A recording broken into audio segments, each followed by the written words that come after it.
లారీలు అంత దారుణంగా ఉన్న పరిస్థితి. నేనైతే ఒకటి చెప్తా ఉన్నా, ఈ 4,000 ఎకరాలకు సంబంధించిన ఈ ప్రతి రైతన్నకు నేను ఒకటే భరోసా ఇస్తా ఉన్నా.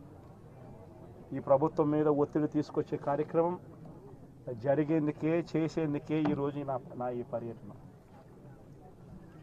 ఈ పెద్ద మనిషి చంద్రబాబు నాయుడు గారు రైతులకు ఇవ్వాల్సిన ఇన్పుట్ సబ్సిడీ ఖచ్చితంగా ఇవ్వాలి, ఇన్సూరెన్స్ సొమ్ము కూడా ఖచ్చితంగా రైతులకు అందరికీ కూడా రావాలి.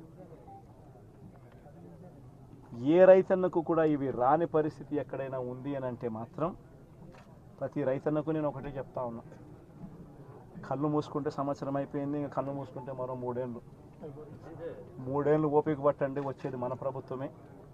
మన ప్రభుత్వం వచ్చిన ఒక నెలకే ప్రతి రైతన్న ముఖంలో సంతోషాన్ని చూసేటట్టుగా వాళ్ళకి రాని ఇన్సూరెన్స్ను ఇప్పిస్తా, ఇప్పుడున్న ఇన్పుట్ సబ్సిడీ ఇస్తాను. ఇవ్వడమే